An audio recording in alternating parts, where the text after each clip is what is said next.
Later, what happened was that level of risk intolerance led to blocking drugs, for example, for HIV patients, okay, and led to ACT UP in the late 80s, where now the FDA, people wore t-shirts saying, if I die, don't bury me, just drop my body on the steps of the FDA. Have you seen those t-shirts? No. Okay. Yeah. But it makes sense. Makes sense, right? Now today, we saw with COVID that not just the FDA, but the CDC and the entire public health establishment was saying masks don't work before they do, and now they don't again. And it's the political health establishment. It's not the public health establishment. It's just like this way, this way, this way. And every time there's like science, capital S science is saying it, right? So why do I kind of digress and talk about the FDA? Because a lot of people, Thoreau has this saying, which is, there's 1,000 men striking at the branches of evil for every one striking the root. Okay. What's the most important innovation we can have? It's life extension. Okay. It's actually possible to do that. I can give all kinds of citations on this if you want. Photographs of guys who've, peer-reviewed, published papers who have their hair color has come back, right? With mice, there's anti-aging, there's... whether it's M&M supplementation, NAD+, or whether it's with, and in fact, Harari's book, Homo Deus, goes through this at length, that this is probably the focusing mission of humanity now. Yeah, exactly. Right. So, whether you call it transhumanism, I call it optimalism. Some people call it superhumanism. Okay. Where, you're basically like improving yourself. Right. I'll show you one more link. Supercellular serum is real. What am I putting on screen? I'm showing a wild type mouse, like a normal mouse. And I'm showing like a myostatin null mouse, which is just built. Right. Yep. And that's literally like the Captain America panel in the bottom row, where it's just like the super jacked version of a mammal, right? Now you might think, wow, that's amazing technology. That's to come out just last year. When we're going to get into the clinic. When that paper came out? 2007, literally 15 years ago. You've never heard of this, right? You didn't know this existed. Instead, we're doing this stuff, which is like, look, I like 24-hour fitness. I like gyms and clubs and so on and so forth. But are we solving problems, or are we moving the mashed potatoes around the plate? Right? Universal healthcare is not enough. We need eternal life. Okay.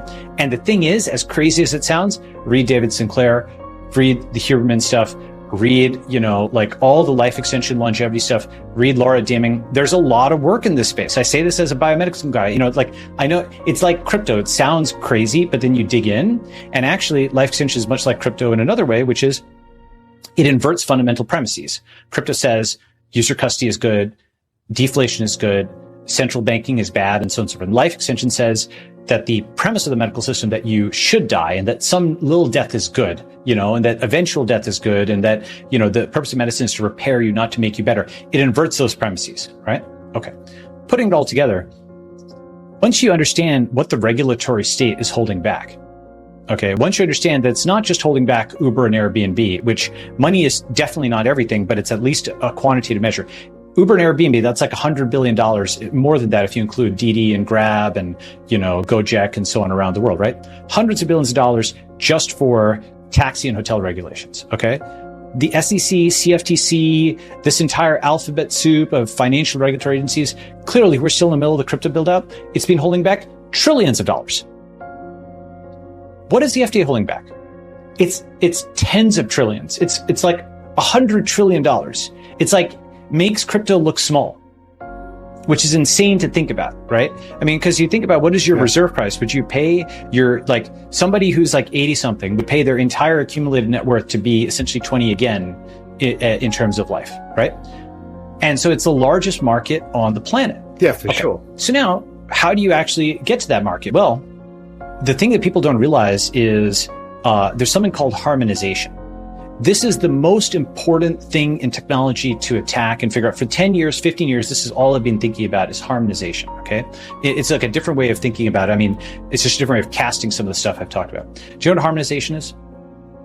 No. Harmonization, you can Google like FDA harmonization, FAA harmonization, SEC harmonization. It is the process by which the American regulatory state regulates the world. Okay? So, as an analogy, take a small website. They will outsource their login to Facebook.com. Okay. And why did they do that? Because, they don't want to set up a whole login system and so on, right? But now they're beholden to Facebook and they can just shut them off remotely. And in the same way, a small country, Czechoslovakia or something like that, may outsource their regulation to FDA, SEC, et cetera. Yeah, we do it here in the Cayman Islands. So all of our food is all US approved. All of our drugs are UK approved, but we just outsource the whole thing because we don't have the manpower. It's a country of 60,000 people. We can't do it.